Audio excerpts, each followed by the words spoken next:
शुरुआत होती है एक बहुत ही खूबसूरत सुनहरी सुबह माँ पापा के आशीर्वाद के साथ और माँ के हाथ से प्रसाद लेने के बाद अपनी बाइक को रेडी करता हूँ और निकल पड़ता हूँ एक लंबी दूरी तय करने के लिए। दूरी थोड़ी ज्यादा है बट फिर भी पार कर जाएंगे। वो कहते हैं ना, जहाँ चाह है वहाँ राह भी। बस इसी को हौसला बनाकर हम निकल गए और ये सफर लगता तो था आसान होगा, लेकिन जाकर पता चला कि कितना कठिन है। कैसे, ये सब इस सफर में आप सब देखोगे। और ये सफर उन 4 लोगों की वजह से सफल हो पाया जो मेरे बहुत ही करीब हैं। थैंक यू सो मच इस सफर को रोमांचक और एडवेंचर बनाने के लिए, क्योंकि इतनी दूरी अभी तक बाइक से मैंने ट्रैवल नहीं किया था। पहली बार कुछ नया होने वाला था मेरे लाइफ में एंड एक पन्ना ऐसा भी जुड़ने वाला था। बनारस से निकलकर सीधा हाईवे पर चलते हैं और लगभग 6 घंटे बाद पहुंचते हैं लखनऊ नवाबों की नगरी। 250 किलोमीटर का सफर तय करने के बाद थोड़ी भूख लगती है तो हम थोड़ा नाश्ता करते हैं और हम बातें करते हैं जो हमने 250 किलोमीटर का सफर कंप्लीट किया और आगे जो अभी करनी।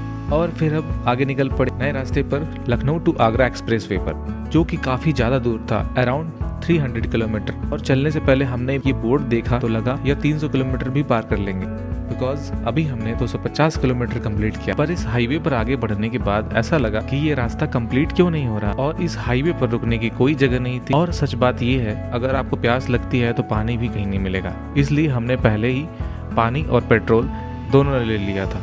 पेट्रोल क्योंकि बाइक को भी चाहिए। 150 किलोमीटर आगे बढ़ने के बाद बाइक की थोड़ी चैन ढीली हो जाती है और हम चैन सही करवाते हैं, जिसके हमें 200 रुपए देने पड़ते हैं। हाँ, थोड़ा अजीब मुझे भी लगा, क्योंकि जिस चीज के मैं 20 रुपए देता हूँ उसके मुझे आज 200 देने पड़े। अब आगे की रोड डिस्टेंस कंप्लीट करनी थी, जो कि 150 किलोमीटर अराउंड बची हुई थी।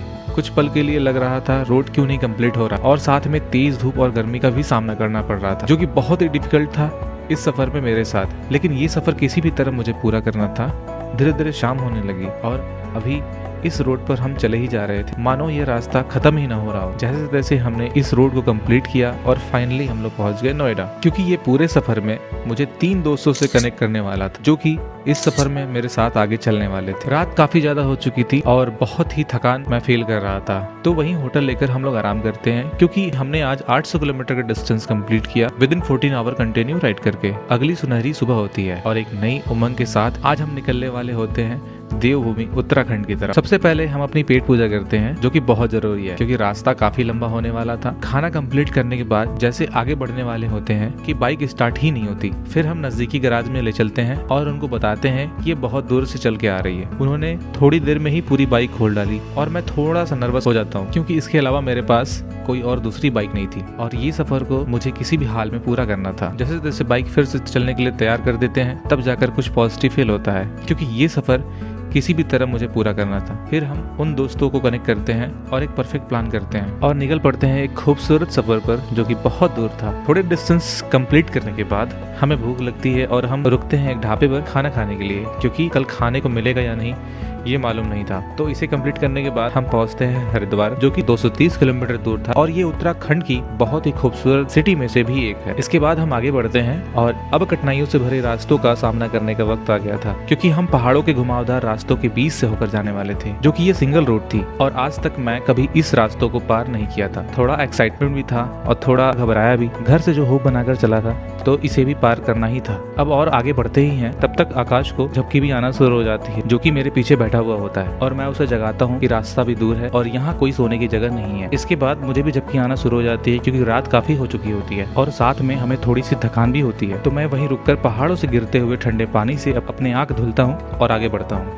रात भर बाइक चलाने के बाद सुबह की किरण और बादलों की धुंध देखने को मिलती है, जो कि बहुत ही खूबसूरत होती है और ये कैमरे में रिकॉर्ड नहीं हो पाती। और इसके साथ बहुत ही खूबसूरत नेचर देखते ही आंखों को यकीन नहीं होता कि इतनी खूबसूरत हमारी धरती और इतनी अच्छी बाइक। हम हर जगह बाइक को रोक कर बस देखने ही लगते हैं। ये पहाड़, ये हरे भरे जगह, बहती नदियाँ और प्यारा मौसम, हमारे इस सफर को इन्हीं सब ने बहुत ही एडवेंचर और रोमांचक बनाया था। इसी के साथ खराब रास्तों का भी सामना करना पड़ता है, लेकिन हम इसे इसलिए भूल जाते हैं क्योंकि इतनी खूबसूरत जगह और नेचर देखने को मिलती है। और खुशी की बात यह है, हमने मोस्टली रास्ता कंप्लीट कर लिया था। बस कुछ ही दूर और आगे बढ़ते हैं, हम फाइनली सोनप्रयाग पहुंच जाते हैं। बाइक पार करने के बाद हम फ्रेश होकर सीधा निकल पड़ते हैं यात्रा ट्रैक पर। जैसे आगे बढ़ते हैं तो पता चलता है कि गौरीकुंड अभी 5 किलोमीटर दूर है, जहां से हमें असली चढ़ाई करनी होती है।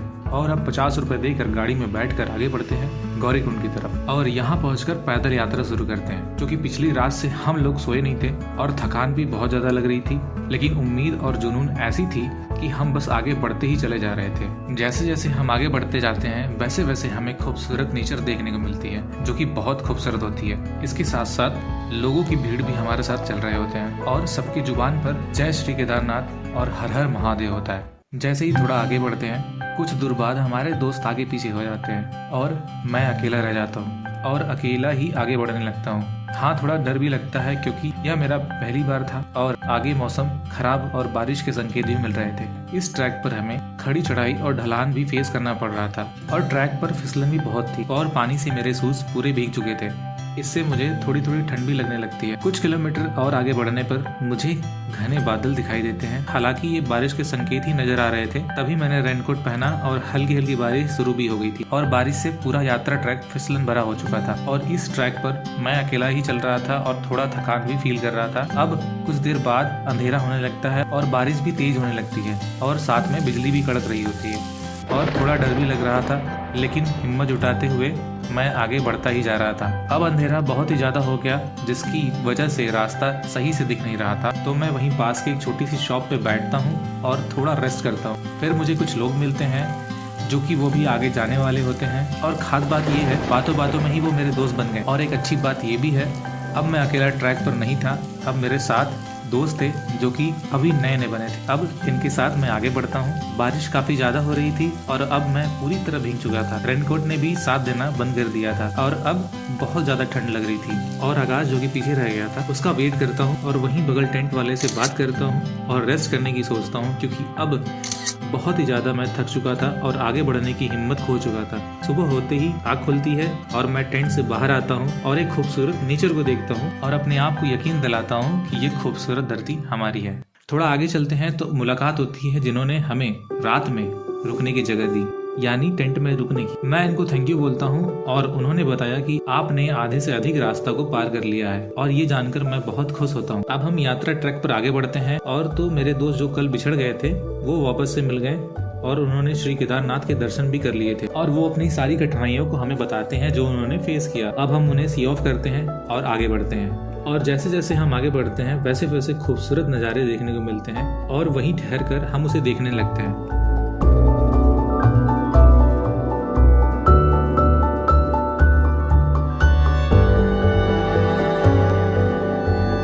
आगे जैसे बढ़ते हैं हमें ऑक्सीजन की कमी और थकान भी लगती है, तो हम रुक रुक कर आगे बढ़ते हैं और थोड़ा आगे बढ़ने पर फिर से बारिश होने लगती है और साथ में बादलों की धुंध भी। इस यात्रा ट्रैक पर हमें बहुत बार ये फेस करने को मिलता है। अब मंजिल करीब होती है क्योंकि हमने कल से आज तक करीब 16 किलोमीटर का ये लंबा और कठिन ट्रैक पार कर लिया होता है और अब हमें बाबा का मंदिर भी दूर से दिखने लगता है और साथ में बहुत खुशी होती है क्योंकि इस सफर में हमने बहुत सारी कठिनाइयों का सामना करके यहाँ तक पहुँचते हैं। कुछ देर बाद अब हम बाबा के धाम में पहुँच जाते हैं और अब लगता है कि मानो यह स्वर्ग हो और साथ में अपने आप को यकीन दिलाता हूँ कि सौभाग्य मेरा जो यहाँ तक मैं पहुँच पाया और मुझे आज बाबा के दर्शन मिले।